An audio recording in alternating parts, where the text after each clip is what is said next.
Para comenzar, vamos a explicar la formación de Piaget. Piaget fue biólogo, epistemólogo y psicólogo, pero su principal interés era epistemológico. En su adolescencia comienza a preguntarse cuáles son las formas de cómo conocemos y cómo es el conocimiento. Pero este problema era respondido por la filosofía y las respuestas provenían del empirismo y del racionalismo. A partir de esto, Piaget se va a preguntar entonces cómo se pasa de un estado de menor conocimiento a otro de mayor conocimiento. Esta modificación en la forma de la pregunta, de preguntárselo, le va a posibilitar la investigación empírica, es decir, la observación directa de los fenómenos, considerando que los mecanismos que permiten la construcción del conocimiento en los niños son los mismos mecanismos que permiten la construcción de conocimiento en la ciencia.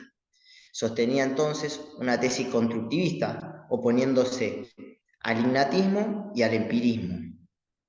Él creía que tanto el objeto de conocimiento como el sujeto mismo se construyen suponiendo una relación dialéctica entre un sujeto y un objeto a conocer. Esta relación no puede existir por separado. Hay una constitución dialéctica fundamental entre ambos, produciéndose una relación de intercambios de conocimiento entre el sujeto que intenta conocer un objeto y el objeto que solo se constituye como tal si el sujeto trata de conocerlo. La psicología genética es la herramienta que le permitirá dar sustento empírico a la epistemología genética de Piaget. El gran aporte de Piaget fue usar la psicología como una herramienta que le permitiera validar empíricamente su teoría epistemológica, y al hacerlo convierte a la epistemología en una ciencia.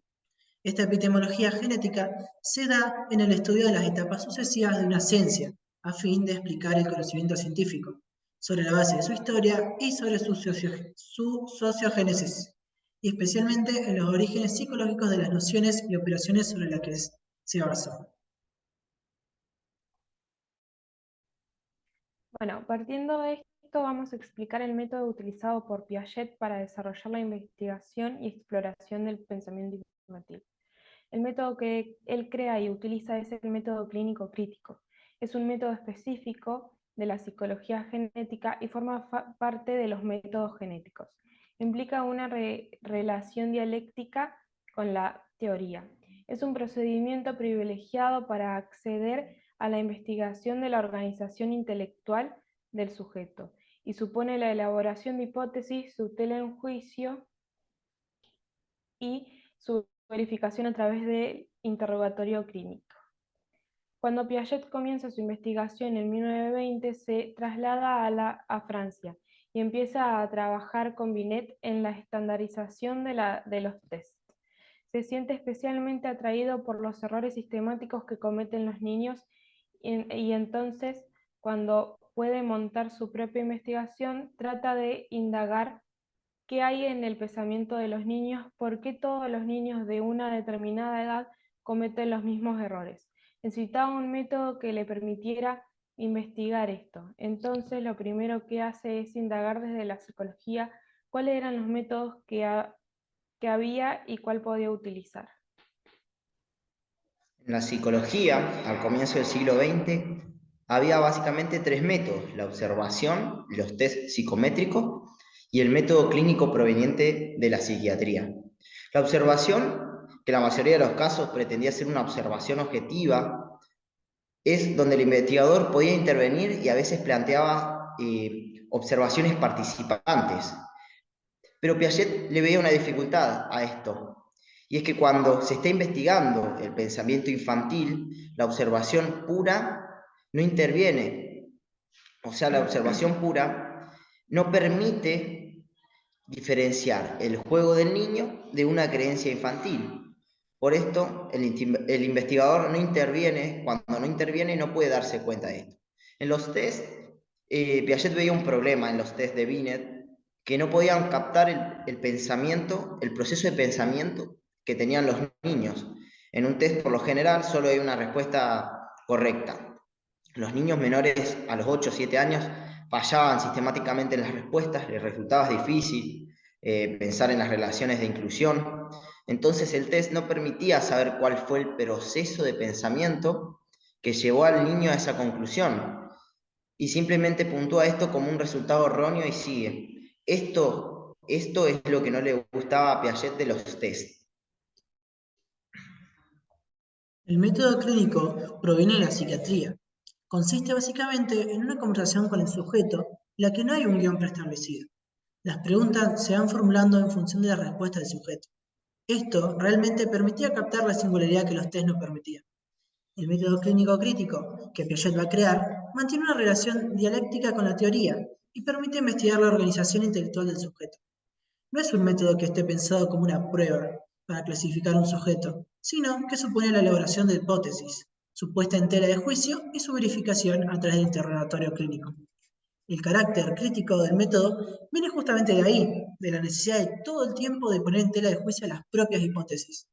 No se constituyó de una vez y para siempre, sino que históricamente fue transformándose en función de las variaciones de la problemática que se quería investigar. Hay tres momentos distintos en la construcción del método clínico crítico. El primer momento es el estudio de las creencias infantiles. En este primer momento, el método consiste principalmente en una conversación con los niños mediante preguntas no preestablecidas que iban formulando teniendo en cuenta las respuestas del niño y la hipótesis del investigador.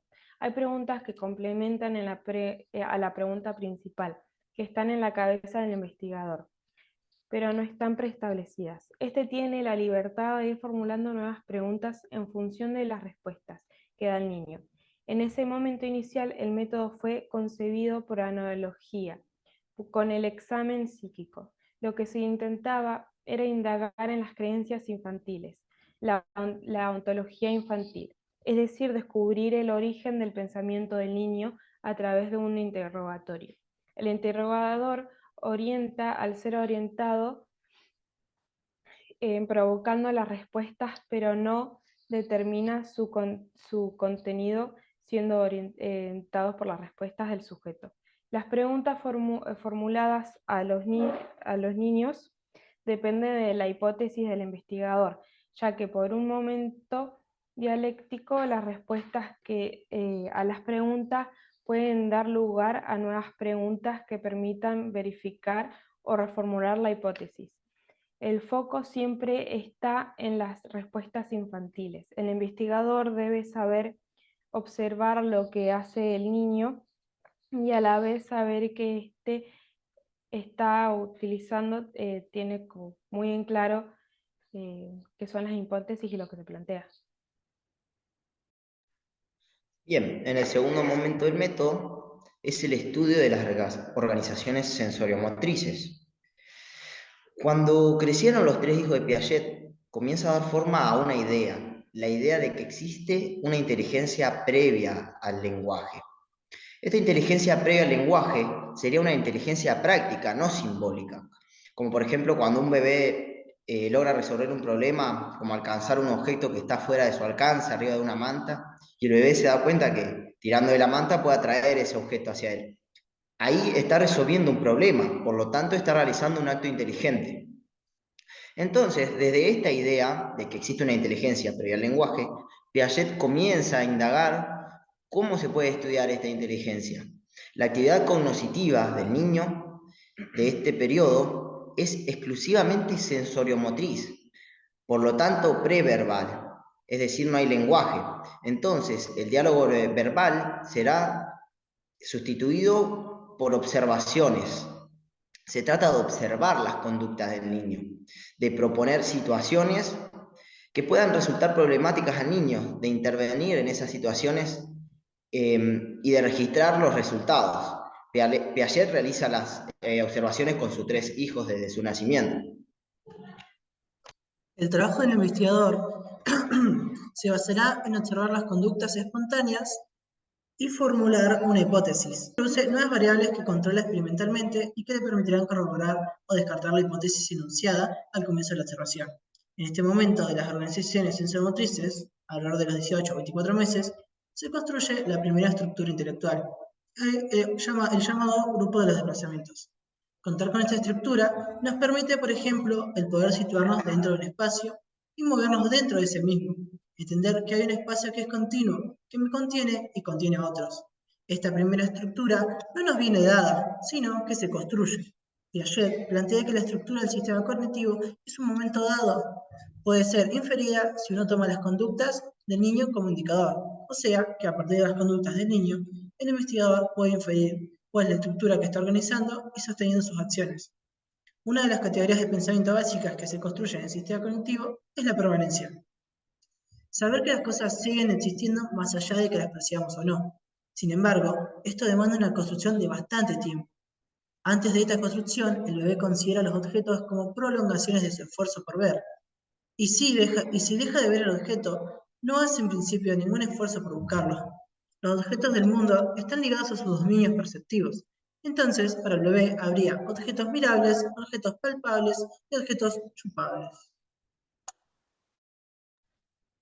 Sin embargo, esos tres dominios perceptivos están absolutamente aislados e incondicionales. Mirar algo, tomarlo y llevarlo a la boca va a llevar por lo menos 6 meses. Una de las nociones que cobra importancia en la inteligencia previa al lenguaje es la noción del objeto permanente. Esta noción tiene una importancia crucial en la teoría de Piaget, porque es la primera permanencia, la primera conservación que logra construir nuestro psiquismo. Nuestro sistema cognitivo tiene una enorme necesidad de establecer regularidades funcional a raíz del establecimiento de regularidades. Esto empieza de cero todo el tiempo. No es algo de la teoría cognitiva. Esta noción no nos viene dada, debe ser construida, es lo que el niño con esa acción elabora sobre lo real. Se trata de un concebir para Piaget. Lo real no es equivalente al objeto de conocimiento.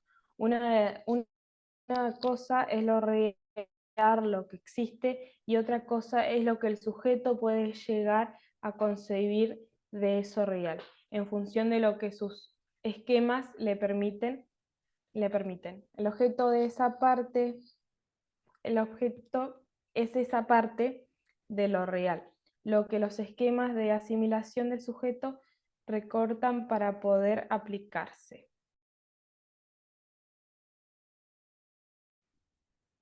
Bien, el tercer momento del método clínico crítico es la indagación de las estructuras operativas. A partir del 1945, Piaget comienza a investigar las categorías o las invariantes conceptuales referidas a las cantidades físicas, la sustancia del peso, las invariantes geométricas, como las longitudes o superficies, y las cantidades lógico-matemáticas, como la conservación de conjuntos. Todo esto a fin de indagar los sistemas de acción o transformaciones que subyacen a los argumentos de conservación a los que llegan los niños. La noción de conservación nos permite entender que la cantidad de algo permanece constante más allá de sus deformaciones perceptivas. La nueva problemática dio lugar a importantes cambios en la característica del método clínico. Se comienzan a plantear situaciones simples para plantear situaciones en las que se ponga en juego el pensamiento del niño. Se comienza a utilizar materiales cuya manipulación produce transformaciones, como alargar, acortar, descomponer, desplazamientos en sentidos contrarios, etc., que pudieran llegar a ser compuestas inferencialmente por los niños. Se abandona el interrogatorio exclusivamente verbal, aunque la edad de los sujetos lo permitiera, sustituyéndolo por un procedimiento mixto, donde además de conversión verbal, hay una observación de la manipulación que el niño hace de los materiales propuestos por el investigador. La secuencia de preguntas, respuestas y argumentos se relaciona con la acción del niño sobre el material.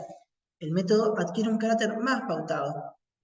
Es entonces donde el investigador comienza a utilizar tres tipos de preguntas que resultan fundamentales en la investigación y que permiten al investigador dar cuenta de las operaciones de los niños. La primera, de exploración, con las que se busca develar las nociones básicas del niño. Tienen que ver con el planteamiento de la situación inicial, del tópico sobre el cual se va a hablar. Después está la de justificación, con las que el niño debe legitimar su punto de vista. El investigador pide todo el tiempo que el niño justifique su respuesta. No quiere quedarse con ninguna duda respecto a la creencia del niño. Apuntan a que el niño argumenta sobre su punto de vista, para ver la solidez de su